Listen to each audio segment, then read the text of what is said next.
Thank the officials who have just helped me inform or read some of the issues that I wanted them to help you to understand. We cannot finish it even from here to tomorrow. Each of them wrote about 3, 4 pages, 5 pages. But I told them that we cannot do that. But maybe subsequently it can be done. Now, I am talking to you on an issue that has been an issue unnecessarily for a while. That is, when COVID came, all the hotels were closed. All tourism facilities were closed. They went on to ground zero. I want you to listen to me. Careful. And put your microphones ready to listen to what I'm saying. I then thought, as a minister responsible of tourism, arts and culture, that the Gambian Tourism Board, that was collecting the taxes of these people, needed to demonstrate some responsible feeling of empathy and sympathy to those that have lost everything that they have. I directed through the board chair that let them be on part-time, to also show solidarity to others who are on ground zero. Well, the implementations was lagging and nagging. And I am responsible of taking decisions that I deem to be fit and necessary. When I realized that there was a strong resistance to my directives,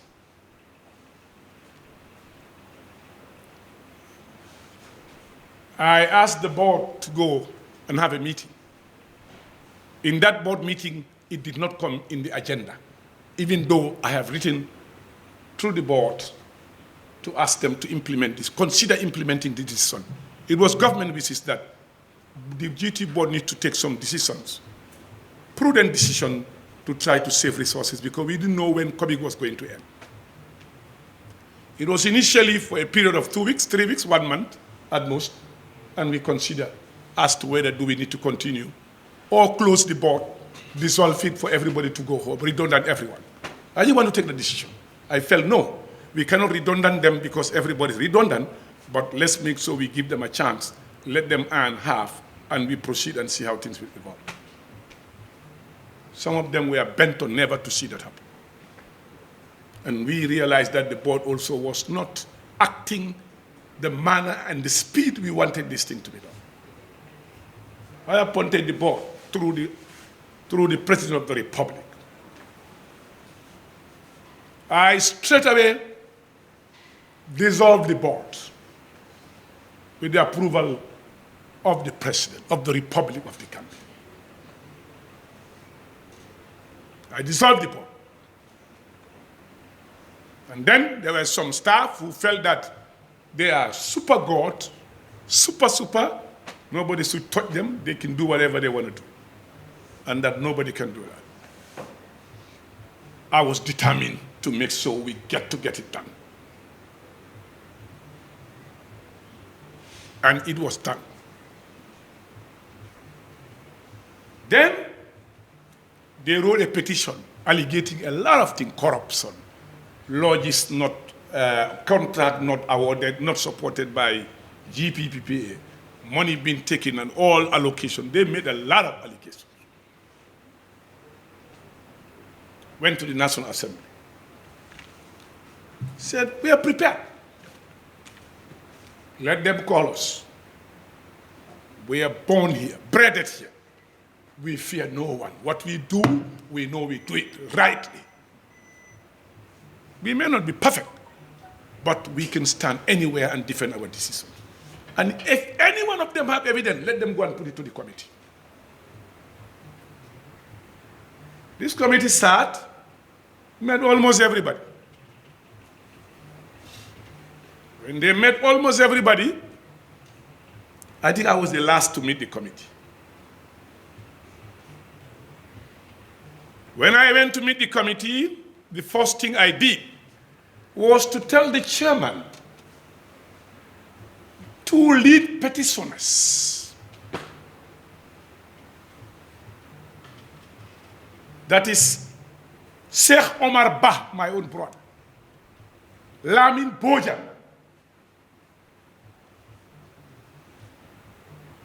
have issues that he, the chairman, needed to know. And I told the chairman, you are in the same party with Lamin Bojang. You are in the same party with Lamin Bojang. Therefore, you cannot be chair of this committee. You will be biased. You will not do justice in treating this. I want to prove that further to you when I said you are the same party with Lamin Bojang.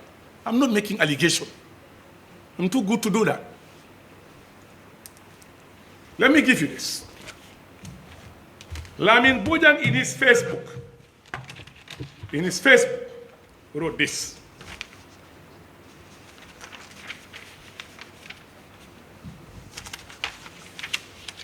He said, listen to me, that's Lamin Bojang. The president castigating Gambians in the diaspora is another of his series of betrayals of the people who helped him remove dictatorship in this country. He is the biggest betrayer ever born in the Gambia. That's a government employee addressing a head of state in that manner. And he further said, listen to me, I believe, I am confident Khalifa Abubakar Sallah will win the elections in December. With a lot of other things, because there was another chap who resigned, Adama Champ, who resigned, went to customs, who in that same note of Adam, he said, Adama Champ, are you surprised? Are you surprised? Someone under the tutelage of clowns like Ahmad Ba can do unthinkable. Here, with me. And let me give you further. Let me give you further to prove that he was campaigning even for Khalifa Sallah from himself. From he himself. Listen to Lamin Bojang. Big time. I was with Papa Adama on the campaign trail during the weekend and active on the social media during the week because I have to be at work during the week. I have to be at work late. He wrote this. I told the chairman, you cannot be a chair of this petition. And if you do so, when you write a report, tell the Gambian people that you have political interest that you want to pursue in doing this job. Ladies and gentlemen, listen to me carefully. He never did. He never did in his report. Secondly, I said the lead petitioner, Sheikh Omar Bah, is a confessed fraudster who has stolen money, confessed to it. I have the document here. Listen to me. I read it for you. Let me read it for you. I say he cannot bring a petition against anyone because he is a thief and a criminal for that matter.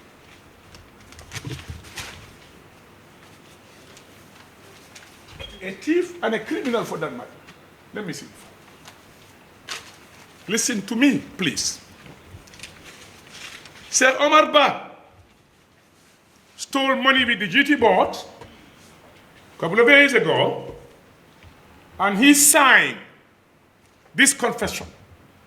I, Sheikh Omar Eba, do hereby agree for the Gtboard to use the amount owed to me as an overseas study allowances amounting to $589,050 and offset against payment that I fraudulently made amounting to $678,585 without following due process and obtaining approval required.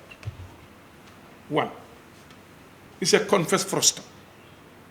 This is Hamat doesn't end there. What he did, when I saw them resisting, I wonder why somebody should resist being on part-time when your colleagues are gone. I ordered immediate audit of the Gambia Tourism Board. Can I tell you the revelation of the audit? The revelation of the audit. Listen to me. Sir Omar Ba was found to have defrauded over $1 million of the Gtboard. We forward the matter to the police for action with all the evidence that were attached to it, all the bank withdrawals, all of them are here, everything from Ajib Bank. He went to the police. They paid the money. I think it's $1,028,000. Let me get you the correct figure. Documents are here.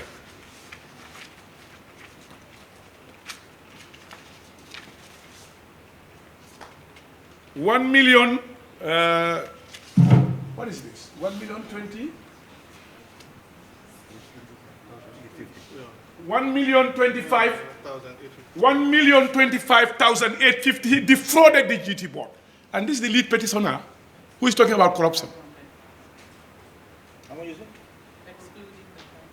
Yes, including the 600-something thousand. He said, new after the audit, when they were resisting this, he went, when we ordered the police to prosecute him, he went and paid the money. That's the receipt of payment to Gtboard. That's the receipt that he paid to the Gambia Tourism Board. The receipt he paid.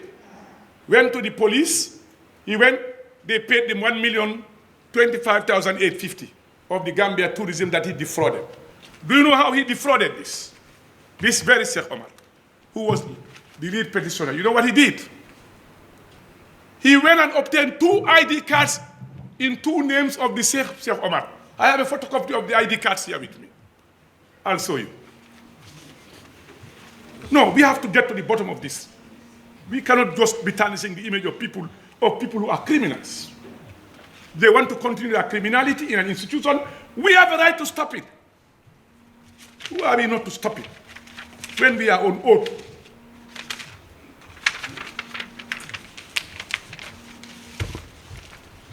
And that's one of the ID cards. Oh la la. One of the ID cards, Omar Eba. One of the ID cards say Omar Eba. That's it, look at it. And the other ID card, Sheikh Omar Ba.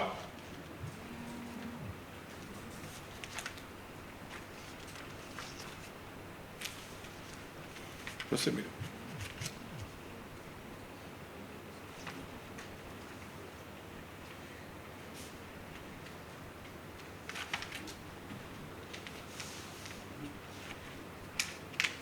That's it here. Sheikh Omar Ba. That this guy, used 2 ID cards defrauding the Gambia Tourism Board, and we requested the police to charge him for criminality. Police wrote to us a letter refusing to charge him. A copy of that letter from the police also is here. Gambia Police Force. Gambia Police Force letter here saying we cannot charge him because paying the money, we thought that would end the case. How can a thief steal money and then he pays back and you tell him that that would end the case? That's the lead petitioner of this petitioner. I took the file to the Ministry of Justice and I told the Attorney General to use his powers to prosecute Sheikh Omar as a deterrent. The file disappeared till tomorrow. You can never trace that file again. Neither the Justice Minister nor the Solicitor General can give me that copy of that file until tomorrow. And I told the chairman of the committee at the time, this thing needs to be entered in your report. He said, no, I'm not taking it. Go to court, go and take him to court if you feel. A chairman investigating somebody who brought a petition to you, you will not put that on board? You will not mention somebody who share in the same party, who have a political vendetta? You will not do that? Not stopping from there.